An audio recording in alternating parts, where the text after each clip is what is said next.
Thank you to being, the silent source of creation for everything, for this live webinar, for the gift of energy healing and the ability to utilize the technology of consciousness to create viable transformation, to create health, to support the evolutionary process. Thank you to everyone's ancestors, which means a big wave of gratitude for the physiology and for the role of the physiology in the process of healing, of transformation, of evolution. Thank you to everyone who's here, to everyone's divine being, for blessing our time tonight. And may we successfully navigate our way through tonight's topic with healings that are appropriate for everyone.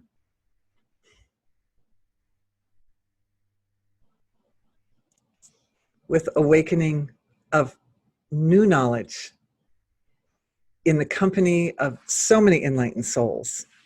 I'm so grateful every time for the opportunity to explore topics that are fascinating to me with all of you guys, because when we do this together, new information comes out, and that's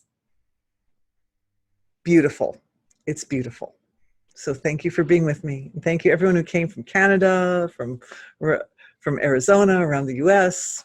Got a big group here tonight, so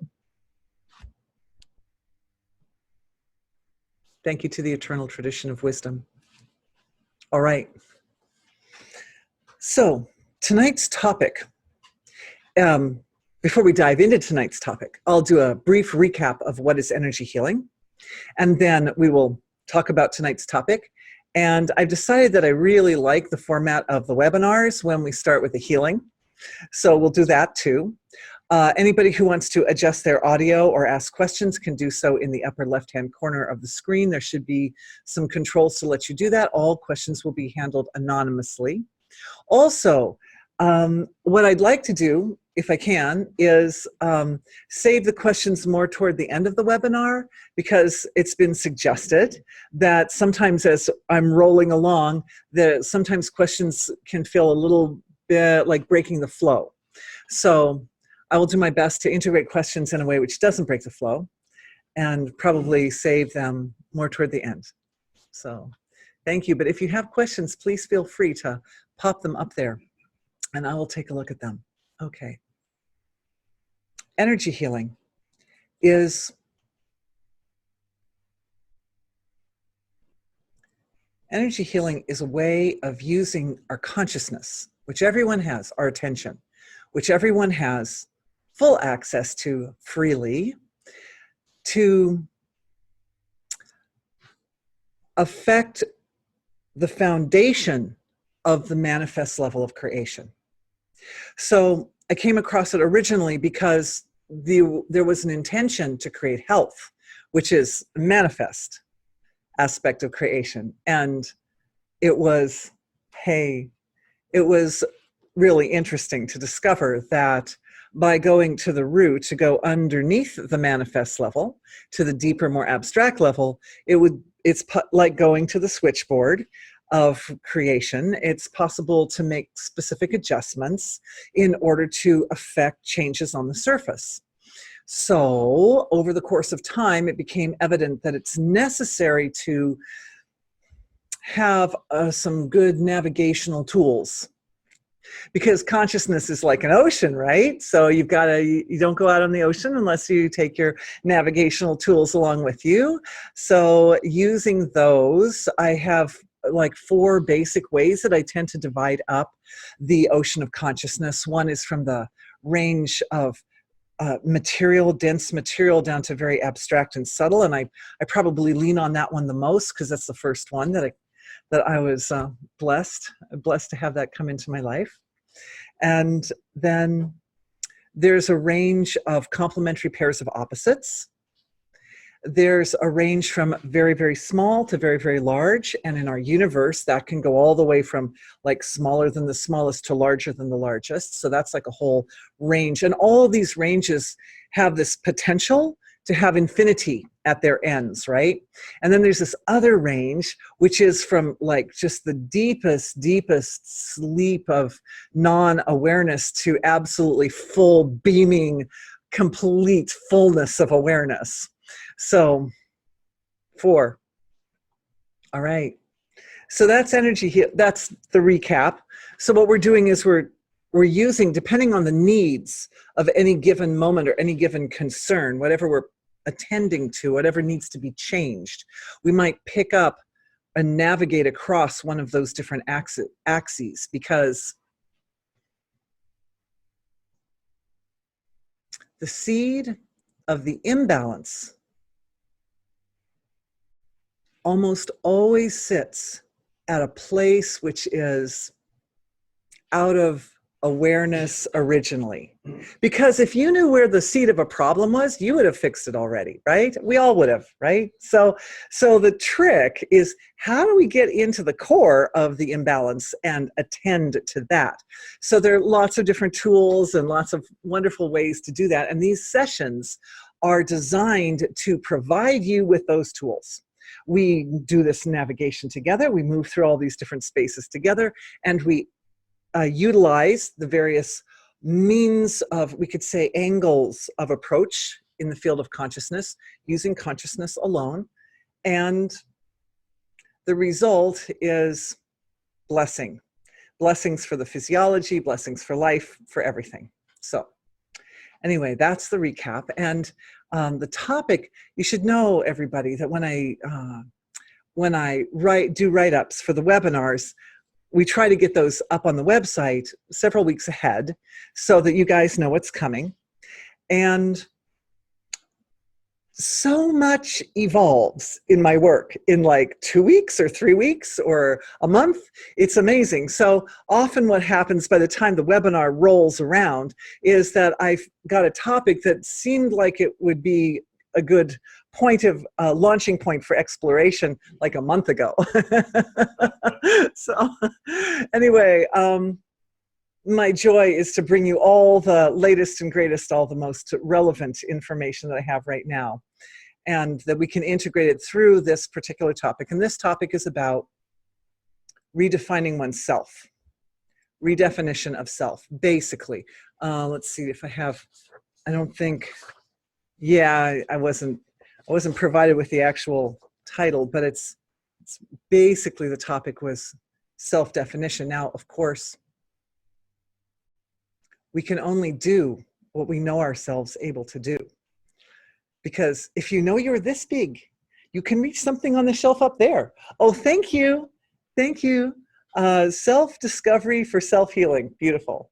Which basically means like self, right? Like how I define myself. So thank you for that. Yeah, so the point is that how we understand ourselves allows us to embrace or utilize more of our potential. If a person thinks of themselves as limited in potential, then there's going to only be a limited amount of their own infinite potential that they have access to. So, but if one thinks of oneself as having infinite potential, then that all of a sudden opens up the whole field, and a lot more possibilities, a lot more capabilities will spontaneously come through, because there's that sense of, well, you know, there's really nothing that consciousness cannot do. And consciousness is a field of all possibilities. So let's do it. Okay, so I thought it would be nice to start with a healing for everyone. It's nice at the beginning to kind of bring some coherence into our group, you know, and sort of tie everything together. So I'm just looking into the field of our live webinar. And I love to tell you exactly the mechanics of what I'm doing while the healing is going on. So I'm looking into the field of the webinar. I'm using my fine perception and my intuition, and my fine perception and intuition also include empathy. So part of what's happening is information being received through the finer senses, but also information being received through the heart. I'm using my heart like a sensory organ as I do this. So my heart is like feeling out, and it's connecting. It's able to connect to everyone's, whatever kind of resonations are going on in the physiology, because the heart is such a powerful organ with regards to its radiance. It radiates frequencies of energy which affect all the organs in the body. So you've got the heart going in the sort of in the center of the body, and that's affecting all the systems and all the other organs. So then it's like the whole body becomes a kind of a resonant symphony of vibrations or frequencies that are ultimately building off of the foundation or the fundamental of the heart frequency. And we're all tied together anyway at those finer levels of creation, right? Then, as I look at that, is it blissful? As I look at that, then I'm dropping my own awareness into silence. Because from silence, infinity is it's factored into the equation.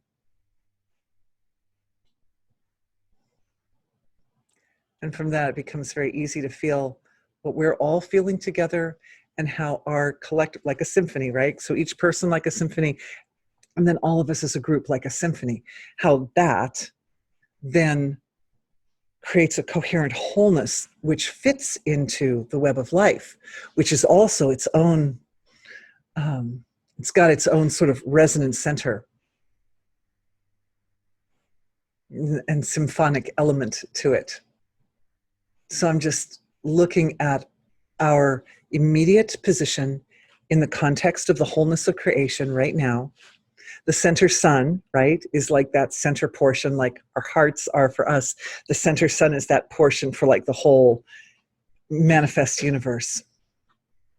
So what it does is just moving the awareness like this, and I'm saying it, so we're doing it together, right? It connects our healing collective to that sacred center for the collective of creation, which is a perfect setup for the webinar, because in the webinar what we're doing is healings for ourselves, but healings for the collective at the same time.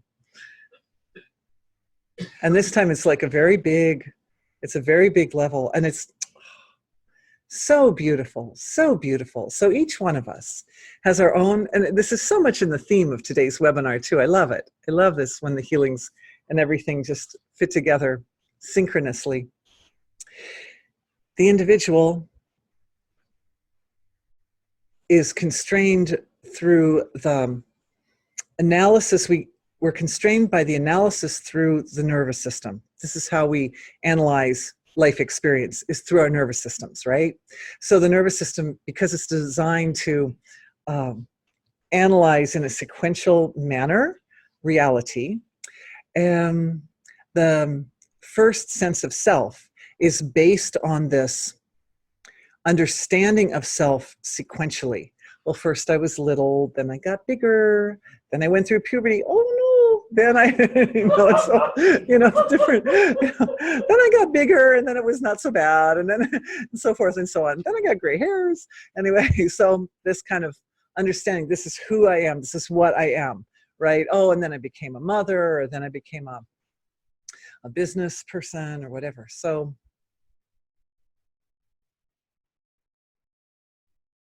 and then I connected to the center sun with a great group of awakened souls who are all connecting at the same time.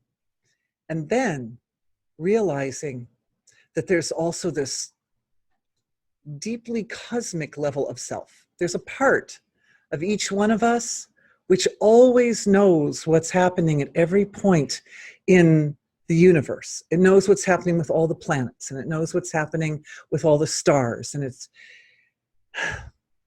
it sees bigger patterns of unfoldment, bigger sequential unfoldments, because that's our foundation, right? We're here in our human bodies, we're doing this experience, and then there's infinity. And so what we're doing in energy healing is we're really exercising the ability to integrate the relationship between the physical material aspect of self. And that's why it all came about through healing, right? Because the body was feeling ill, so what do we do? And then that through to that field of infinite being, which is held in common by everyone, which is the foundation of everything that's physical. And what I'm feeling is some shifting in the energies in the sacral chakra area down through second, down to the first chakra area, the root chakra. So that area. And I'm just checking if we're going into earth chakras as well for anybody. No, but for our group, this is so interesting. Every time there's new stuff that comes, the group has its own organized structure. And even our group has little kind of energy centers that reside in what we would think of as kind of like the center of our group. I often refer to this group as a healing circle, because even though we're all in different locations, there's a kind of organization. It's like a natural phenomenon that we each are equal distance from the center of the group, no matter where we are. Somebody's way on the East Coast, or somebody's in Europe or China or wherever, Australia. Everybody's equal distance from the center. So it creates a kind of a circle effect. And in the center of the circle, there's like a hierarchy of resonations, like a kind of a cord of light, a great naga that comes into the circle and creates its own wholeness out of our collective.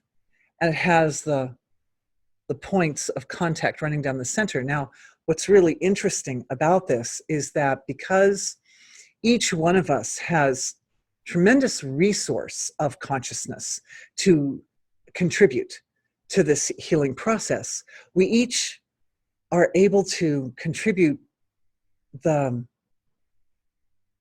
finest value. You could say we, like a think tank, right? Like a think tank. It's not that anybody loses anything. It's that each one of us has our own beautiful connections to source, and we have our own gifts, and we have our own skills and resources. And for example, thank you to the person who just gave me, I'm treating everyone anonymously, but who just gave me the title, bless you.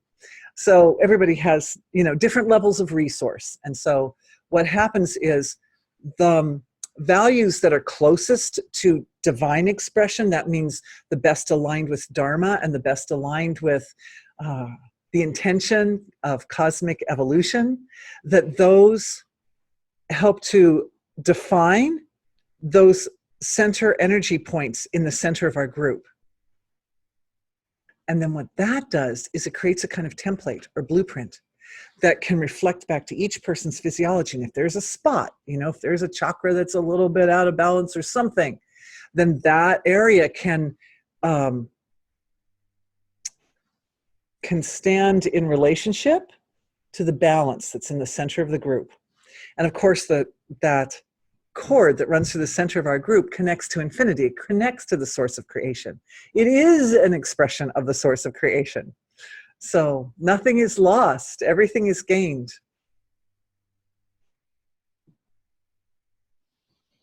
And I'm enjoying feeling the blessings of our group, because what we've done is we've created a kind of ideal form in the center of our sacred space of healing.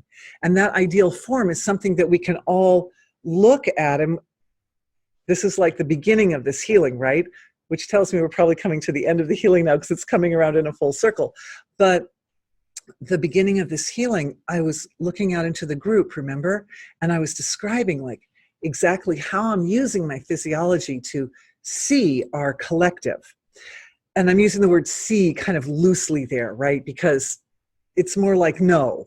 It's like knowing the collective. And when we have this ideal form in the center of our group, then each of us can look to that form, and it's very balanced. It's like the whole is greater than the sum of the parts. The ideal form in the center of our group, it is more beautiful than anything that any one of us could create. And so by looking at that, what happens is we're able to reflect, self-reflect back through our own connection to the silence of being, and make any kind of little adjustments that are required in any part of the physiology. And each person will have their own specific area that is blessed by reflecting off of that ideal form.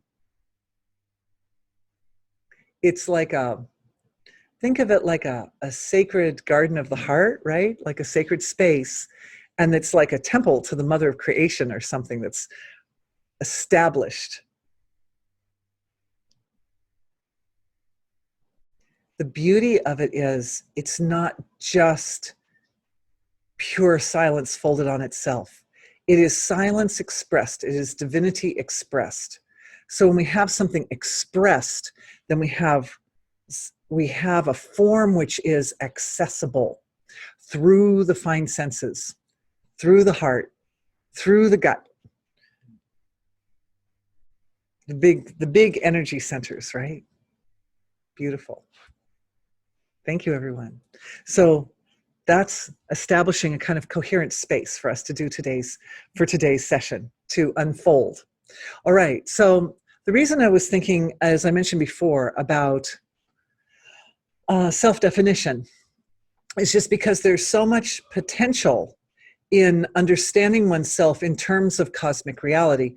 That's number one. Number two, what I noticed over the course of time, of a long time, many decades of doing this kind of energy healing work, is that every time a healing occurs, what is essentially going on is some form of self breaks down and sort of dissolves, you could say, down to its essential nature. So that means there's something that was present in life, and for whatever reason it wasn't serving cosmic purpose, and therefore it had to undergo some destructive laws of nature had to come in and break things down.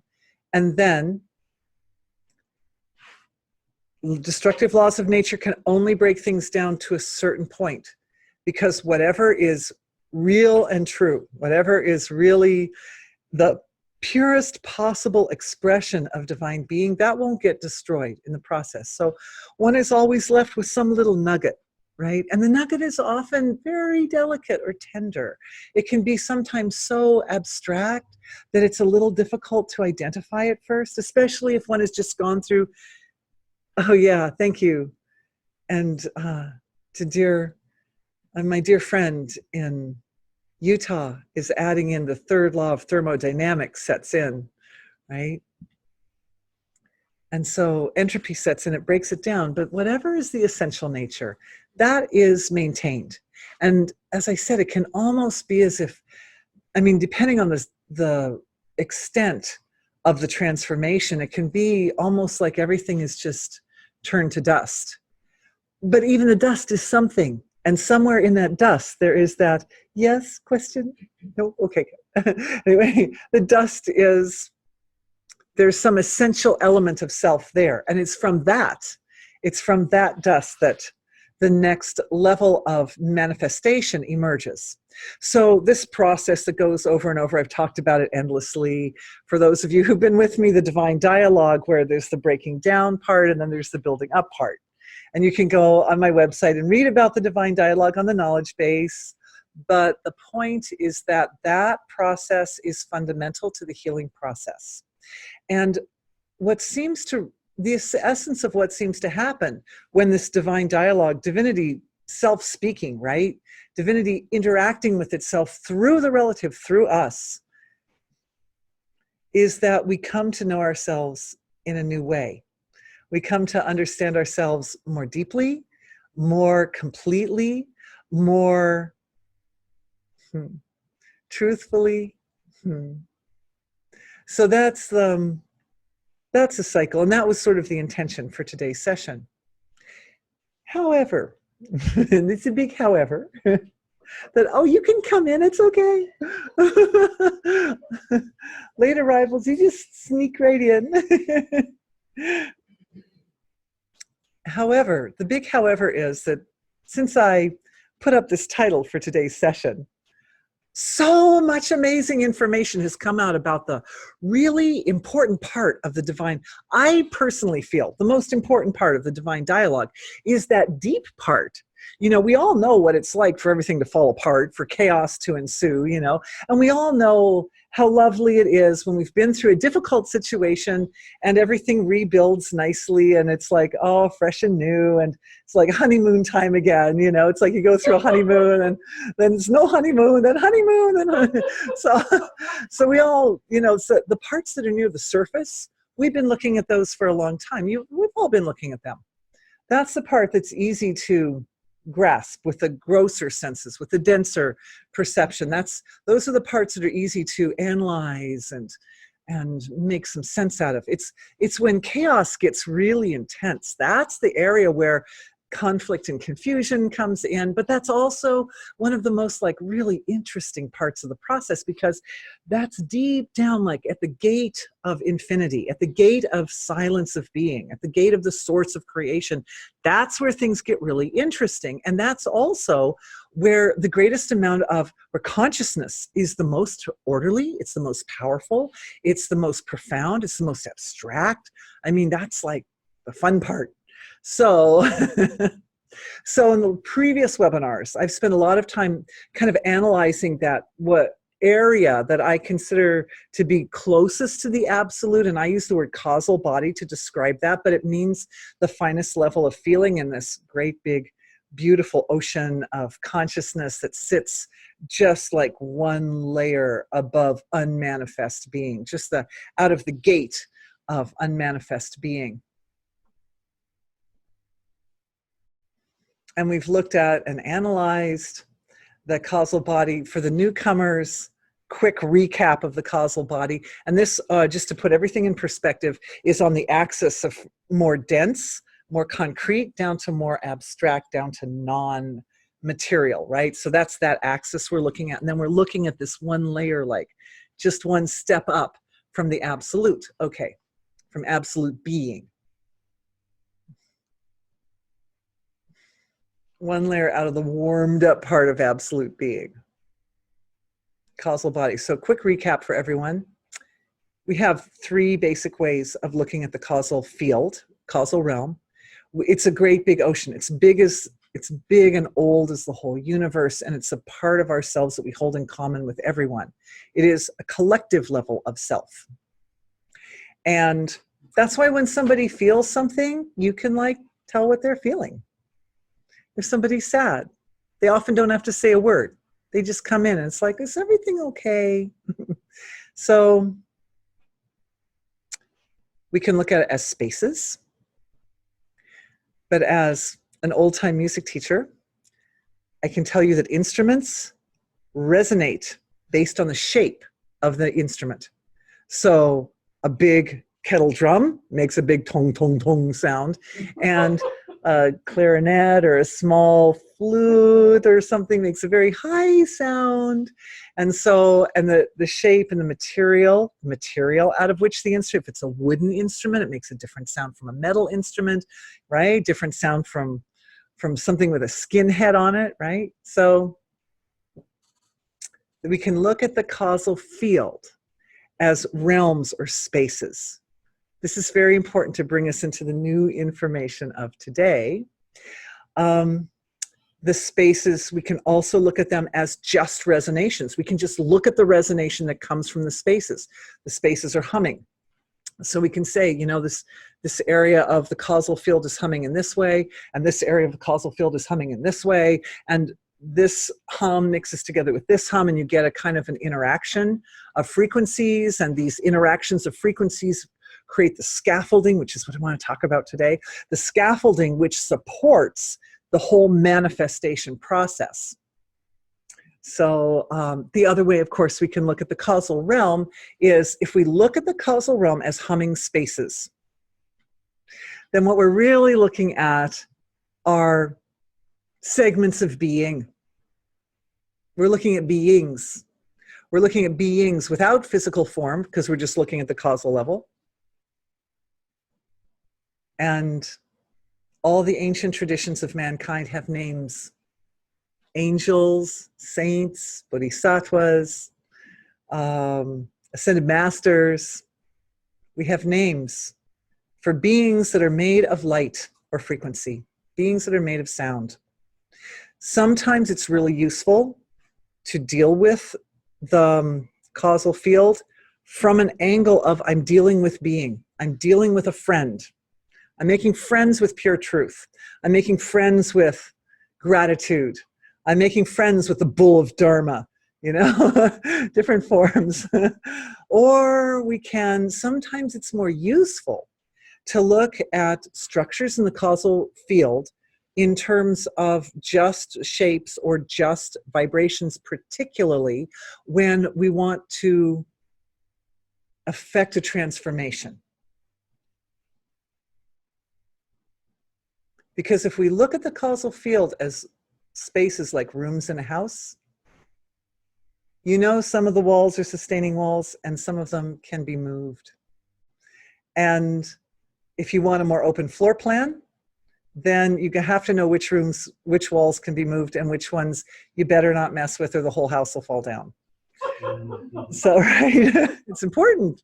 It's important. So that's why we need to look at that today, because we don't want to, one of the fail-safes is that always one refers back to being, right?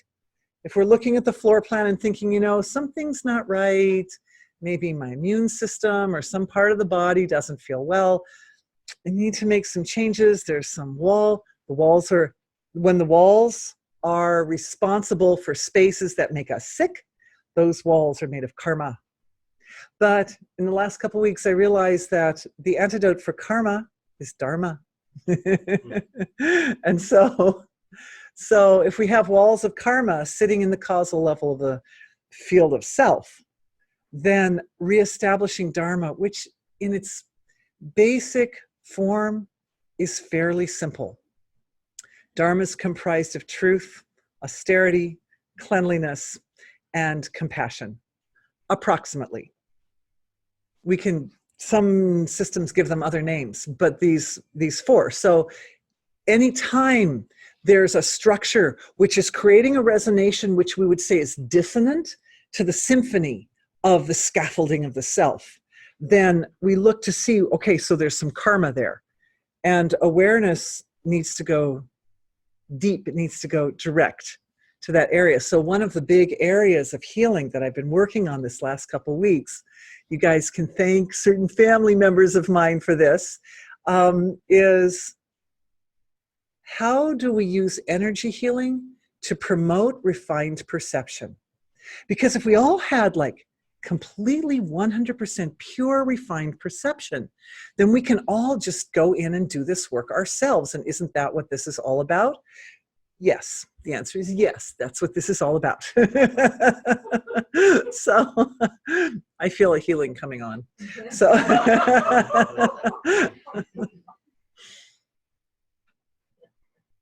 so that's a good place to start, right? That we all can directly connect with and access the details, the fine details at the deepest level of manifest creation, so that it's possible to discriminate what's a sustaining wall and what isn't. It's important. And also, everybody should know that when I talk about sustaining walls like karmas that like we came into this lifetime with, I'm actually not talking about something that's completely inaccessible or that cannot be changed at all. Anything can be done with consciousness. But I'm sure we've all known people at some point or another who went through like a really big, huge, major change, and they came out really different. They came out looking different. So that can happen, but you know, it's not always easy. So part of the purpose of this work of understanding in finest detail what's actually happening at the deepest levels of creation is to be able to promote evolutionary transformation with grace, with the support of Dharma, and with the support of the synchrony of creation. The whole universe gathers around to support that transformation so that it's smooth And it blesses everyone. It blesses you. It blesses the rest of creation. All right. Refined perception. Let's take a look.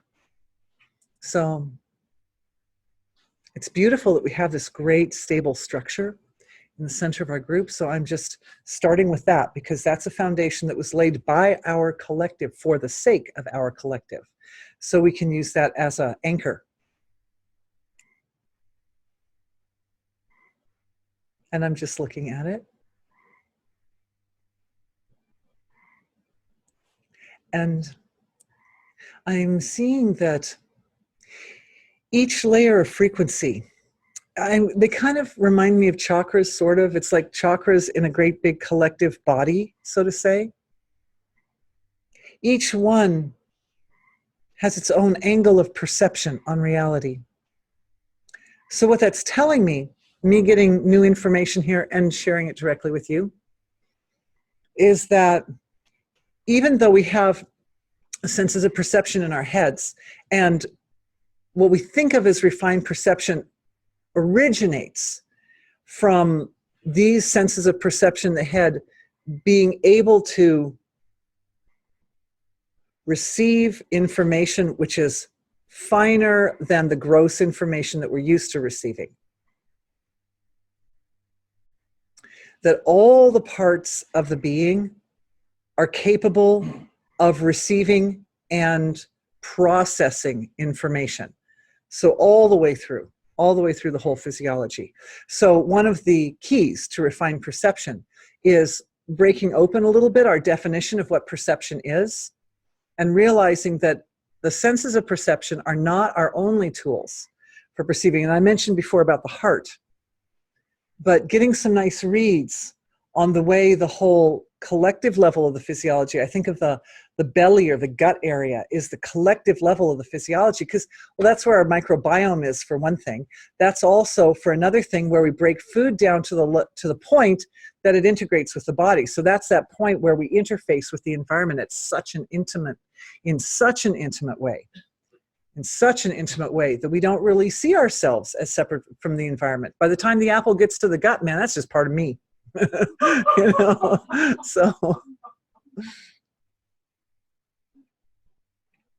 so I'm looking at that. This whole time I've been working on refined perception last few weeks. Did not see it in the threefold condition that I'm seeing it now. And so I'm just offering to the source of creation that we have these three basic channels for understanding. You can think of intuition as in the gut, like a gut feeling. We even call it a gut feeling, right? That's where we kind of connect to the collective and we understand and get that. You really know what's going on with everybody else. The heart, which is the finest level of feeling. It's the seat of compassion and love and sweetness. It's a seat of feeling for ourselves and for everyone. And then, of course, the head. And we know how the senses of perception go up there. And what I'm doing is I'm just taking these three, I'm offering through my own silence, going into silence, all of us in our silence, and asking the source of creation what needs to be done with these three areas in order to promote maximum refinement of perception, maximum increase in the ability to receive subtle information and then process it in a very highly discriminative way so that it is understood clearly. Some fear clearing for a few people at the solar plexus area of the physiology. And also for some people, feelings of overwhelm. It's not uncommon in the relative level of creation. Sometimes there's so much going on here. It's like, well, I don't know if I need more. Do I really need more information coming in? So for everyone, that's the first thing, is we need to set up the structure, the fail-safe. So now, do you see what happened? I want you guys to see. We need to analyze what happened because it was very interesting. I had this vision, right? The three parts I'm sharing this, what I'm seeing with you, reflecting off of you to the source of creation. What happened? I said, can we have a healing for it? Did the source of creation bring us back a healing? No. The source of creation brought us back more information. It said, before we do this healing, we need a fail-safe. We need a way to regulate the information, just like we regulate all the relative information that comes in through our regular senses. We don't want to be overwhelmed. So everyone needs the autonomy to control, to open the door or close the door or open it halfway or a quarter way, whatever is required to actually allow the information to be received with grace. Very balanced, it's very sensible. It's a little slower, but it's sensible. All right, so we're offering that to silence.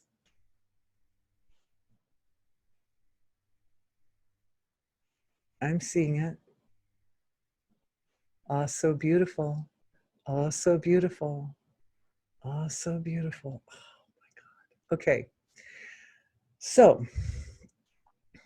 what we're really talking about, if we're talking about a door that could be open and closed so we aren't overwhelmed, we're really talking a little bit like a wall, right? This is like in the causal field, we have these structures and they have to be there. We have to have structures. Otherwise, if I didn't have structures, I wouldn't be standing in front of you right now.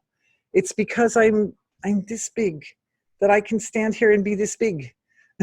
Otherwise, I would just like all the cells, all the atoms would explode out into the whole creation in every direction. Okay, so we have to have structure. We have structure. We're used to creating structure. So it's like a wall, but it's a wall of Dharma. So what that means is that we receive the information that is aligned with the highest good. It is aligned with, when the Dharma is sitting there, those 4 values that I talked about earlier, compassion, austerity, purity or cleanliness, and truth. When those 4 are integrated into the process of perception, then every single impulse to, oh, I think I'll look at this flower now, or maybe I'll look at the leaf instead, right? Like the impulse, even where to put the attention, it's guided by Dharma. It's guided by, and we can think of Dharma as that action which promotes the highest good for oneself and others. I know the definition of yajna is action which does not incur karma. But some of our Vedic experts out there can tell us if Dharma incurs karma, but I don't think it does. I ask, does it? I ask being, does it? Does dharmic action incur karma? Thank you. Nope. The word came up. When the word was here, the word was there. It's so perfect. Beautiful. Right.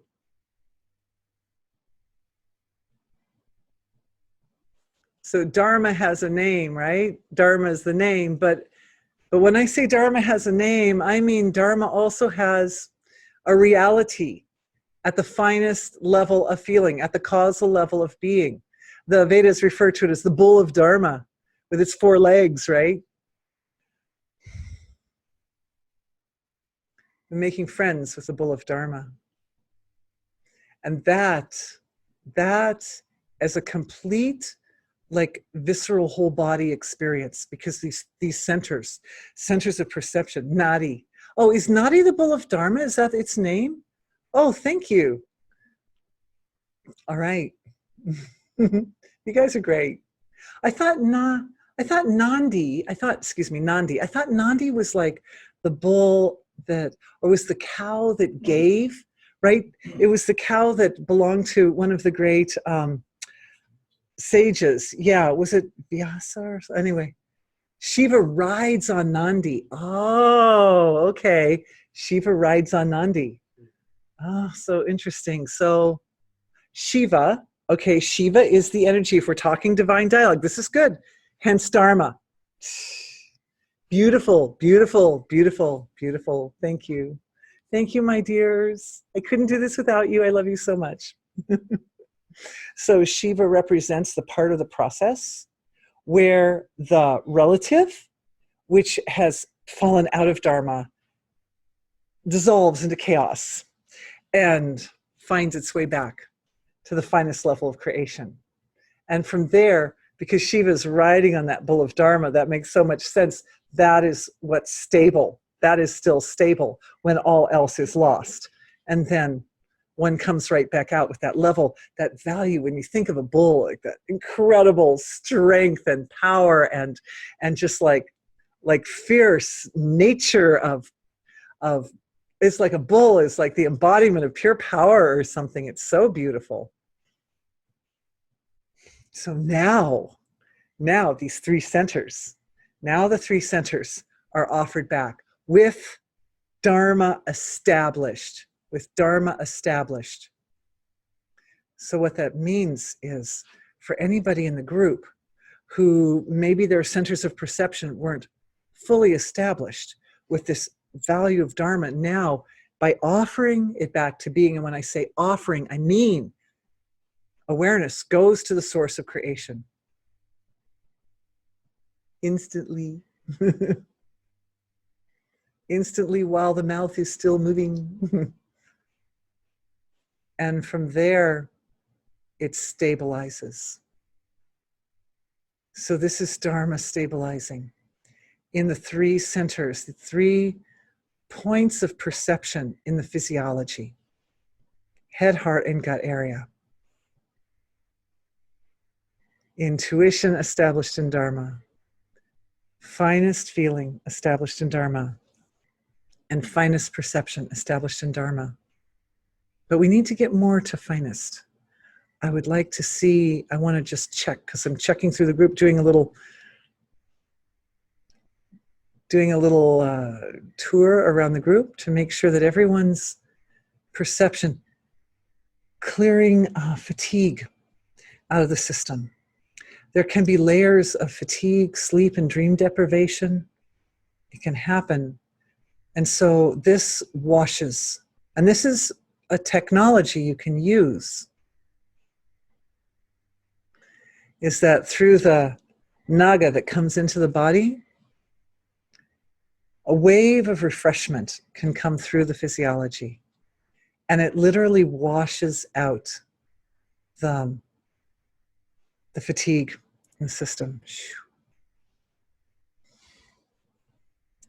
And I feel along with that some like emotional fatigue, also mental fatigue, fatigue in the eyes, fatigue in the senses of perception.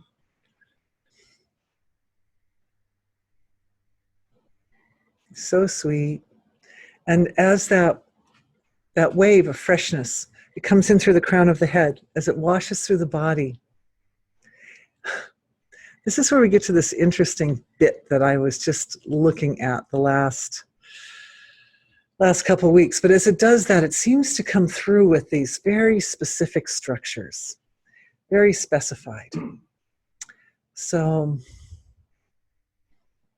may your bodies continue to just enjoy that wave of washing fatigue, washing feelings of being overwhelmed or too much, just washing it through the system, And it goes into the cord of light, and it kind of swirls around, and it goes back to Mother Earth. Mother Earth is the great composter. She has no problem. You can give her all that stuff. She's like, I'll make something good out of that. Beautiful. This is beautiful. I'm getting a validation. Both my ears just opened up, and I'm like hearing twice what I was hearing before a second ago. So may everyone's senses of perception enjoy this washing, to open up, to wash out all the fatigue and overwhelm and trauma, any discomforts of any sort. Also I'm seeing through the joints, because the joints in the body are places where there's sort of a connection between two different bits, or not only moving, but when we're talking about refined perception, we're really talking about a junction between individual experience and collective experience. And so the joints are also receiving, scanning up and down the spine, knees, hips, shoulders. Beautiful, beautiful, beautiful. And what I'm seeing is so sweet, is that the microbiome is rising to support by producing very, very delicate neurochemicals which soothe and smooth the process for everyone. Your beautiful, sweet, precious microbiomes that are in your service through your lifetime are enjoying this.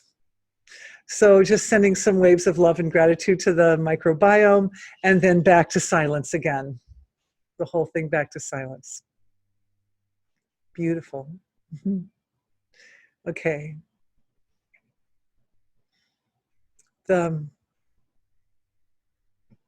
Right, processed these are the nadis.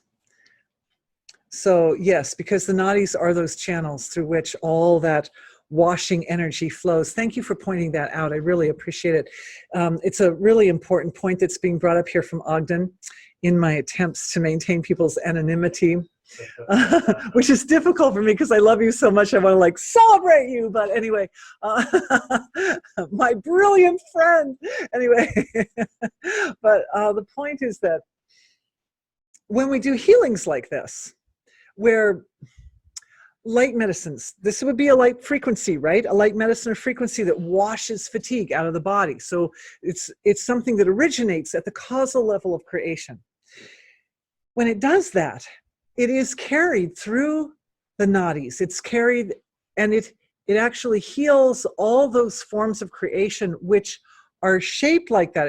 It heals the nagas also, which are responsible for the various systems of the body.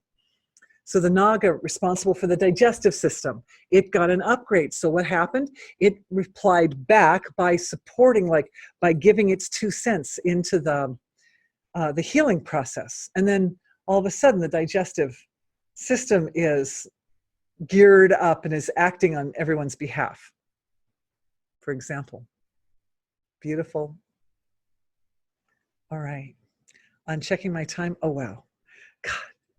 It goes so fast.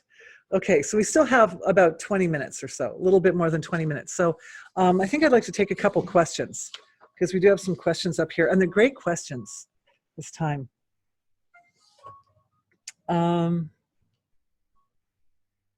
I'm going to save the European questions for tomorrow, assuming that most of our Europeans, I know there's some of you that are really hardcore that are watching at like 3 in the morning or 2 in the morning or something, but I'm assuming that most people, maybe perhaps the girl who wrote that question, will be with us tomorrow. Celebrating you. Okay, so, yes, this one ties right into the healing that we were just doing. This says, I've been struggling for months with feeling exhausted, like bone weary, as if I'm slogging through mud. It leaves me unmotivated to make changes, be creative, or even have fun. This feels more physical than emotional, as I don't feel depressed. I'd like to be able to discern whether this is an energy on the planet or is it personal, and with the ability or skill to be able to discern what's mine or not would be so helpful as I navigate this world. So this is really 2 questions.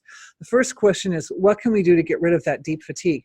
And I thought that this question was really, that first part was really interesting because that was literally a healing theme this week. And it's so common that healings will come through in themes.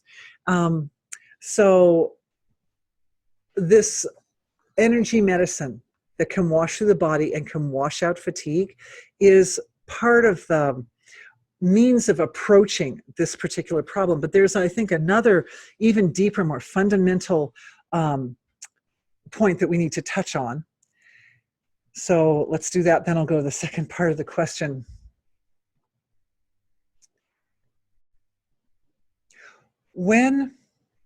Okay, so we all hold in common this. Well, this actually ties into the second part of the question. Okay, I'm organizing my thoughts, everybody. Okay, so there are parts of ourself which are absolutely specified, individual. This is me. This is my hair. Okay, this little piece of hair right here doesn't belong to any of you guys, right? This is my ear, right? There are parts that are obviously, clearly separate. They're obviously clearly separate. But the finer we go, the less separate things become. And when we start to get into, as I tend to divide up this this particular axis of the ocean of consciousness from physical, material, etheric, I'm still separate, mental, I'm basically still separate at that point. Although at the mental level, I start to share with my ancestors quite a bit, because a lot of people have like cycles of different thought patterns and stuff that are learned. There's some degree of learned behavior that connects us to an environment at the mental level. At the emotion level, we really start to reflect off of each other, and so we start to, it becomes a little, at that point things can become a little bit hazy. What's me and what's the person that I'm looking at? And that's where the refined perception, which I am going to circle back around to, comes in, so that we can tell what is really me. Like even at the mental level, like, well, like, is this belief my belief, or is this really something that I'm carrying from 6 generations of ancestors or something, right? So we need to be able to discern. And the answer is yes. It is both you and it is your ancestors, because we are sharing. And then when we get from the emotional level down into like the astral and causal levels, obviously at the level of pure being, there's no separation at all, right? But at the astral and causal levels, those are definitely collective levels of self. That's where it's kind of like a fully accepted, this is where you and me, this is where we connect. The astral level is where we interface with the web of life. And so the astral body has always looked, since the beginnings of this journey, like threads, you know, like fabric, like a kind of fabric. The web of life also like a kind of fabric. And when consciousness moves through the web of life, it jumps, it creates like a little river, and it goes from the point of perception out to the flower, or whatever it is that we're looking at. So at that level, it's a little bit like taking our world down to atoms or something like that. You know, I say I'm separate, but if I'm looking at this whole world in atoms, it's just a bunch of atoms. So at the astral level, we kind of just have like these threads everywhere, threads of consciousness flowing, connecting, interacting, or we can look at them as vibrations and frequencies. It all depends on your angle and what you need to accomplish at the moment. And then, of course, the causal level of creation, we all share that level in common. And this is where we come to the deeper level of healing for this question, is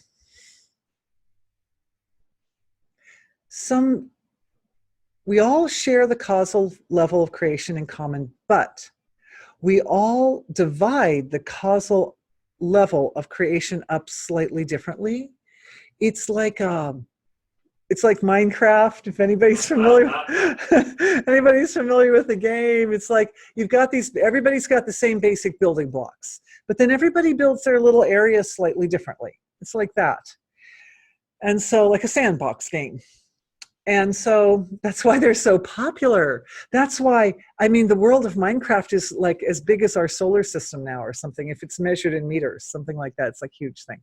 So anyway, yeah, so what can happen is we can carry divisions in the causal level. We can carry regions. You can say we have regions, specific regions that are resonating for us personally, which are where the walls are made of karma. And so those regions are producing influence. They're producing structures that are responsible for the manifested form that are not in favor of your highest evolution, that are not in favor of all good. And they, you know, when there's some walls where the shape, you know, it's like I said, I was a musician for a long time, and you know, sometimes you're playing in the group with everybody and you got somebody sitting next to you that needs to push in their mouthpiece a little bit because they're just so flat. And so if you get one person, if everybody in the group is playing in tune, the music is groovy. But if you get even one person who's not playing in tune with everybody else, the music, it just doesn't sound quite as sweet. And so this is what happens at the causal level, is that we've all got this very deep feeling level of our being organized, and much of the organization that people carry is copied off of or is modeled from successful individuals of the past or present or future. At this time, we're using as a model the template that's in the center of our healing circle, because that model is greater than any one model that any one great person or guru could create. Yes? At some point, when we address societal dharma and misalignment, we may share a lot of. Yes, that's a really good question. That actually ties into the second question I was going to come to. So thank you. Thank you. It's beautiful. Thank you. The question was if we can address societal dharma or misalignment, things that are carried. Yeah, because that's really, I'd say that's part of the dynamic of what's happening now. There's this big awakening of awareness going on Earth right now. And so a lot of individuals are like looking at the whole setup and going, oh, wow, some mistakes have been made in the past. We need to reconstruct, we need to realign everything. And so we start realigning, and then we find ourselves working in opposition to the old paradigms. And then there has to be, then what that means is then the old paradigm, if it's not as aligned with natural law, has to go through its breaking down process. And that the idea is to do that in such a way that everybody benefits and nobody suffers and life is good. So, yeah, we will continue coming back to that. Thank you. So there can be forms in the causal field of the physiology which actually cause leaks. They actually cause your life force to disperse, that actually are responsible for a person's life force being inaccessible to them. So you could almost think of it as energetic parasitic forms or something like that. They're forms. And again, a lot of these come from old patterns that people weren't even aware of. The tendency for forms like that is to camouflage themselves or to sit in a place of, to bind to other forms in such a way that they're not recognizable. You know, it looks like maybe something good, maybe something nice. So I'm looking. So what is happening, and I'm just reporting as it's happening, that concept was offered to being. And being came back with this point that these forms, because they have a kind of they have destructive laws of nature in them, they have a place in creation, right? Because sometimes something does need to break down. But those forms which are sitting delicately, which are interestingly founded upon sense of self, which is not flattering, founded on a sense of self, any kind of self-identification that's connected to not allowing your own full potential to come to the surface, basically. They are being flagged right now. They're being flagged. They're being identified with a little marker. And the marker, what it does is it simply allows you, it's like a helper for the refined perception. It's a helper for the perception of being to identify those forms. And here's the important part. The marker carries with it, oh God, I love this concept. I think it's been around on the internet for a little while, so say my sons, but it came to me and I just fell in love with it. So I have to share it with you guys, us oldsters who aren't on Reddit like all the time. So it's the difference between hot and cold anger. Because as I said, everything in creation has its place and has a value.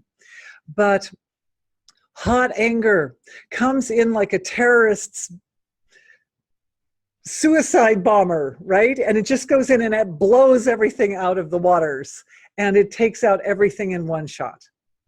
And it's highly destructive, and often after work, after subtle work that has been leveraging that type of anger, a lot often needs to reconstruct, and it can be very difficult. It can be very uncomfortable. Whereas cold anger is like a surgeon's scalpel, which saves lives. Cold anger has so much discrimination with it. And we could even, at this point, think of discrimination as a tool of our perceptual capabilities, or a tool in our tool chest here. Seeing discrimination activating for everyone, just by the way, in those three centers. It's part of the processing of the experience. It's using discrimination.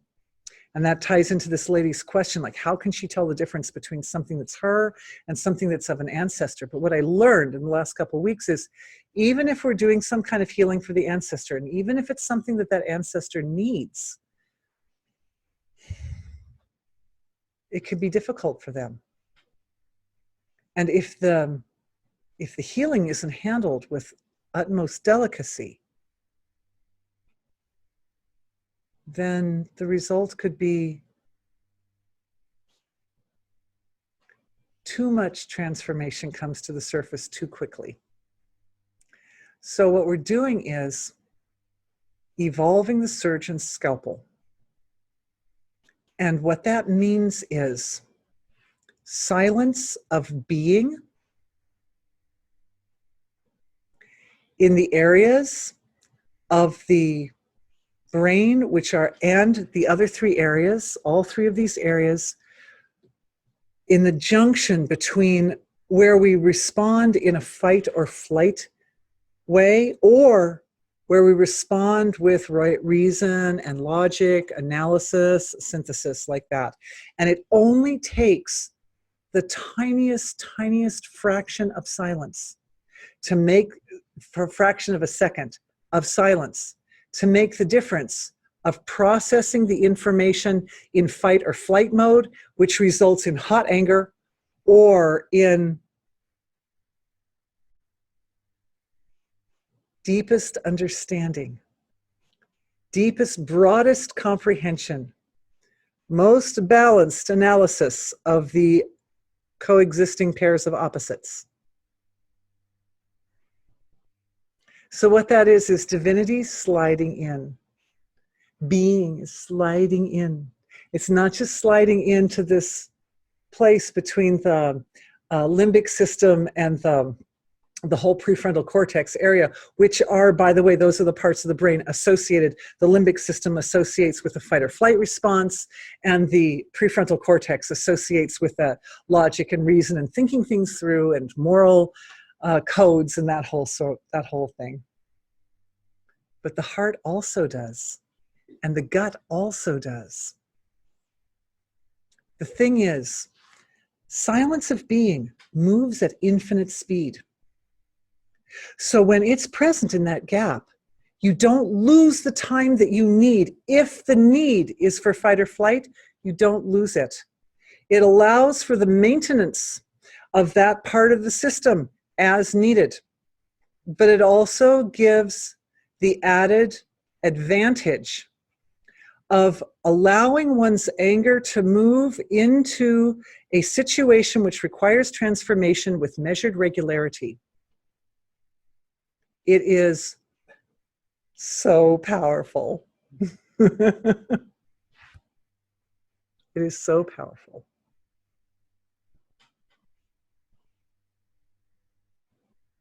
It means not being jerked around by one's own processing capacity. It means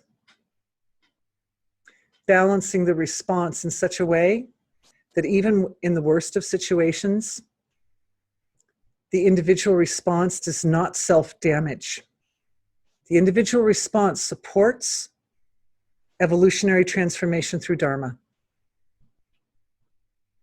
Good job, everybody. Good job. We're doing this. It's like we're building. Do you see?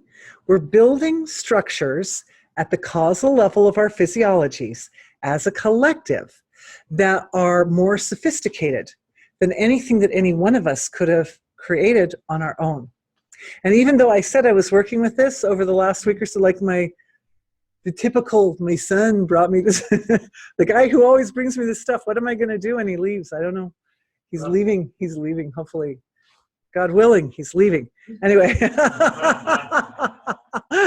No, I'm pretty sure he's leaving, like in about a month. He's going to be gone for a while. But anyway, for part of a year at least. So, yeah, that even when I was looking at this hot and cold anger first time round, nothing this sophisticated came out of it. So I really attribute that to everybody who's in this group. Thank you. I love you for that. So would like to be able to discern whether the energy is on the planet or if it's personal, whether it's hers or not. The answer is that every energy that you experience has an energy signature. Like even the fatigue, its origins, the seed of it has energy signatures associated with it. And the way some of the tools I use to discern whether something is at more of an individual level or more of a collective level is if I can identify the seed up in, like, say, my belief system, the mental body, or my physical body, etheric body, let's see, how are I here? Physical, etheric, mental, like that. Then even my emotional body, then I have to figure it's something I'm carrying myself. But if I'm carrying something myself, that means I have some karma there.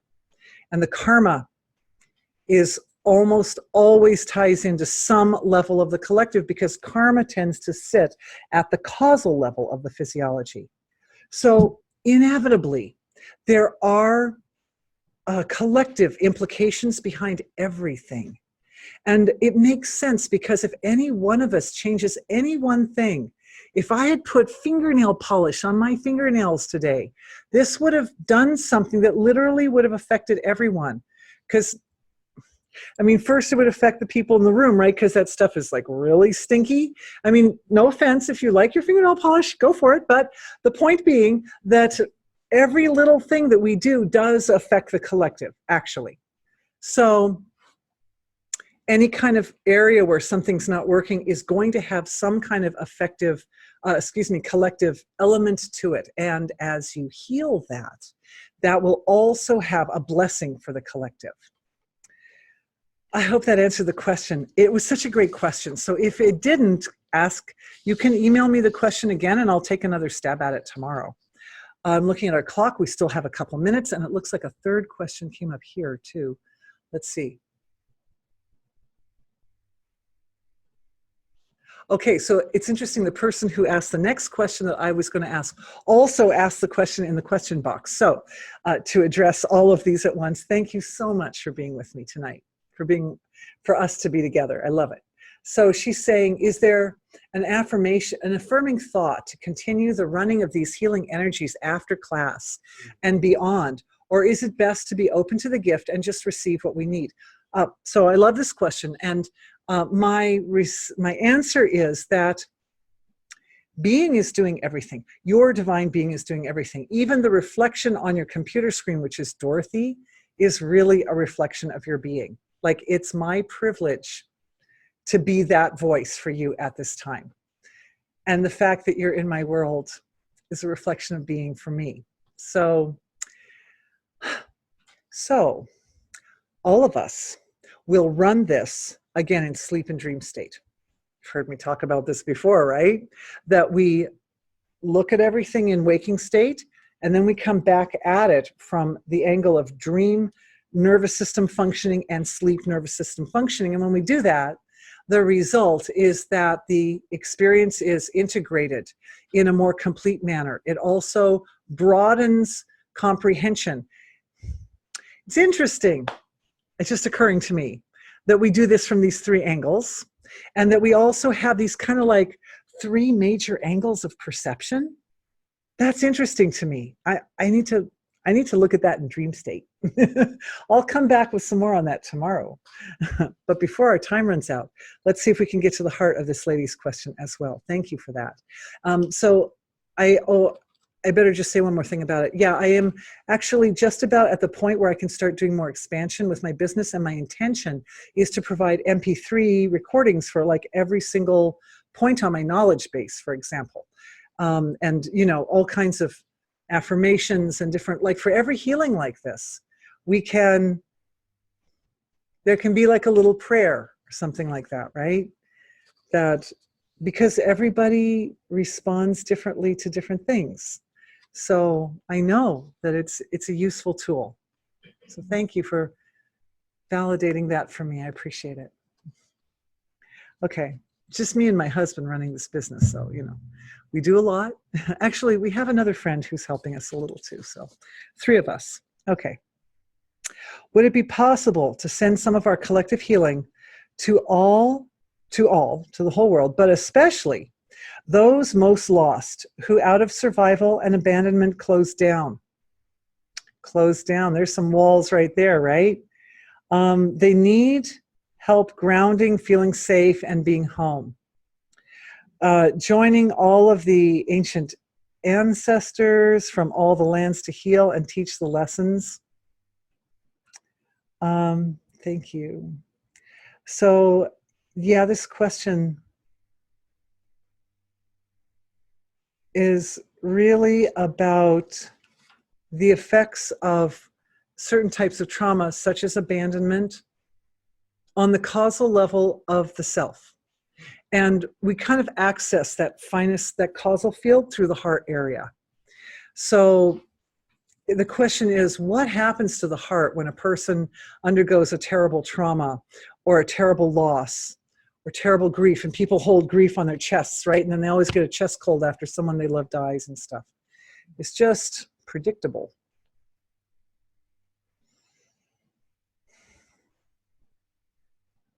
I'm looking. I'm offering the question to being.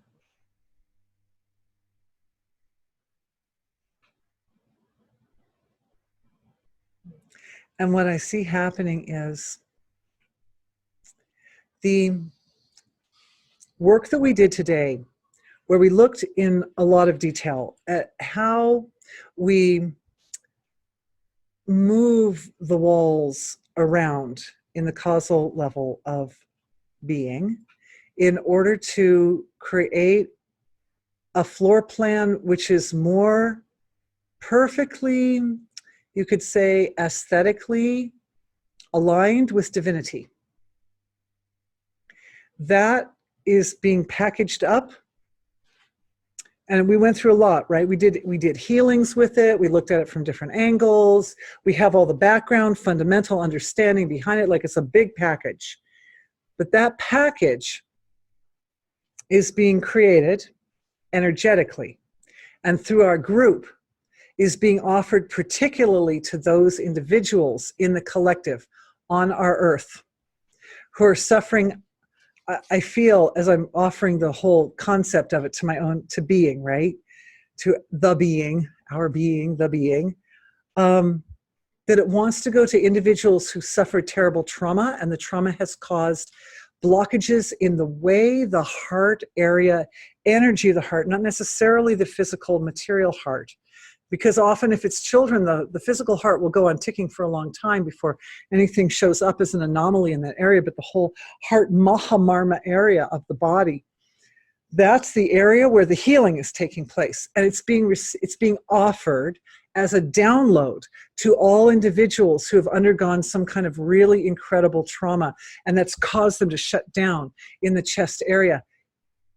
It's offered freely and purely from the level of being itself. So to whatever degree each individual can receive that and can integrate it, and maybe some can receive it immediately and feel blessed, And others might take years to integrate it. We don't know. But to whatever degree, it's being given to the collective of our world to support both for now and the future, the past. And if we look to the past through hundreds of thousands of years of history, and when we do that, I see all the races of beings in their various states of development. The animals, how many people go outside and the animals run away because they're afraid?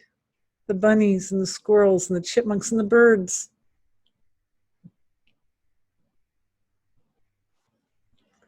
You put little walls in their hearts. They're afraid of everyone, even the nice people. Not anymore, not so much. It's breaking down. It's breaking down. We're seeing it in our yard. They quit running away. They quit running away a few weeks ago. I walk outside, they all just come out to visit. I know, oh, I'm not the only one, yay. Other people are experiencing that too. That is so cool.